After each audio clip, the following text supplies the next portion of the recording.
मध्य पूर्वेतल्या तणावात सर्वाधिक चर्चेत राहिली ती होर्मुझची सामुद्रधुनी। आता इराणनं होर्मुझबाबत असा एक निर्णय घेतलाय ज्यामुळे अमेरिका, युरोपीय देश आणि आखाती देशांमध्ये इराण विरोधात असंतोषाची लाट आहे। होर्मुझ सामुद्रधुनीचा वापर करायचा असेल तर इराणनं सर्व व्यापारी जहाजांसाठी एक नवा आणि कडक परमिट नियम लागू केलाय। म्हणजे काय तर स्ट्रेट ऑफ होर्मुझमधून जहाज न्यायचं असेल तर आधी इराणकडून परवानगी घ्यावी लागणार आहे। त्यासाठी काय करावं लागेल, कोणती माहिती, कोणती कागदपत्र द्यावी लागतील आणि इराणचा हा निर्णय अमेरिकेसह आखाती देशांनी बेकायदेशीर आहे असं का म्हटलंय, सगळं सविस्तर पाहूया या व्हिडिओतून। नमस्कार, मी स्वाती पाटील, लोकमत.com वर आपलं स्वागत आहे।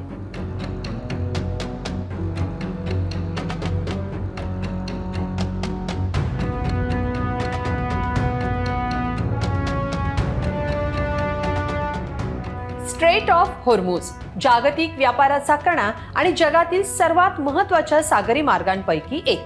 पण या सागरी मार्गावर इराणनं आता पूर्णपणे आपलं नियंत्रण मिळवण्याच्या हालचाली सुरू केल्यात। याचाच एक भाग म्हणून इराणनं एक नवीन नियामक संस्था स्थापन केली आहे। पर्शियन गल्फ स्ट्रेट ऑथॉरिटी असं या संस्थेचं नाव आहे। इराणच्या सुप्रीम नॅशनल सिक्युरिटी काउन्सिलनं या संस्थेचं अधिकृत ट्विटर अकाउंटही सुरू केलंय, ज्यातून जगाला याचे संकेत दिले गेले। आता ही संस्था होर्मुझ स्ट्रेट मधल्या वाहतुकीवर देखरेख ठेवणार आहे। इतकंच काय तर इराणच्या परवानगीशिवाय आणि फी भरल्याशिवाय आता कोणतंही जहाज या मार्गावरून पुढे जाऊ शकणार नाहीये। सूत्रांनी दिलेल्या माहितीनुसार इराणनं हा परमिट पॅटर्न मार्च 2026 पासूनच गुपचूपपणे राबवायला सुरुवात केली होती, पण त्याला अधिकृत आणि कायदेशीर स्वरूप आता देण्यात आलंय। मग ही परवानगी कशी घ्यायची, त्यासाठी काय करायचं सांगते। नव्या नियमांनुसार कोणत्याही जहाजाला होर्मुझ स्ट्रेट ओलांडायचा असला तर त्यांना आधी PGSA अधिकृत ईमेलवर अर्ज करावा लागेल। यात जहाज मालकांना त्यांच्या जहाजाची संपूर्ण माहिती, विम्याची कागदपत्र, चालक दलाची यादी, जहाजातल्या मालाचा तपशील आणि प्रवासाचा संपूर्ण मार्ग इराणला द्यावा लागणार आहे। या सर्व तपासणीनंतर आणि इराणची मंजुरी मिळाल्यानंतरच जहाजाला पुढे सोडलं जाईल। इराणनं अद्याप या परमिटसाठी अधिकृत फीची रचना जाहीर केलेली नाहीये, मात्र समोर आलेल्या अहवालांनुसार या मार्गावरून जाणाऱ्या काही मोठ्या जहाजांकडून एका फेरीसाठी तब्बल $20 लाख म्हणजेच सुमारे 17 कोटी रुपये वसूल करण्यात आले। धक्कादायक बाब म्हणजे आंतरराष्ट्रीय व्यवहारांसाठी अमेरिकन डॉलरचा वापर न करता ही कोट्यवधींची फी युआन अर्थात चीनी चलनांमध्ये स्वीकारली जाते। हे नवे नियम लागू करण्यासाठी इराणची वादग्रस्त रेव्होल्युशनरी गार्ड नेव्ही सक्रियपणे काम करते, ज्याला अमेरिका आणि युरोपियन युनियननं दहशतवादी संघटना घोषित केलंय।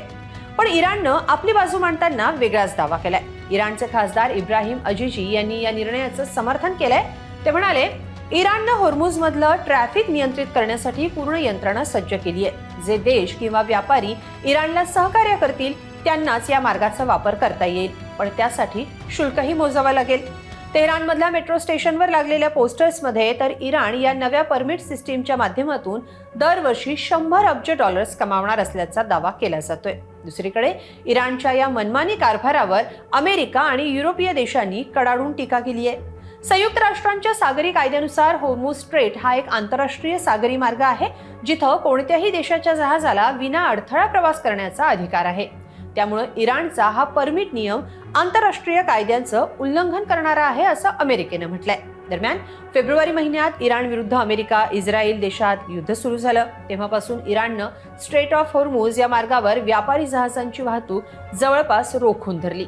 आता लागू केलेल्या या नव्या जाचक नियमांमुळे जागतिक बाजारात कच्च्या तेलाच्या किमती भडकण्याची आणि महागाई वाढण्याची भीती तज्ज्ञांनी व्यक्त केली आहे। तुम्हाला काय वाटतं, कमेंटमध्ये नक्की लिहा आणि लोकमत.com ला सबस्क्राईब करा। धन्यवाद।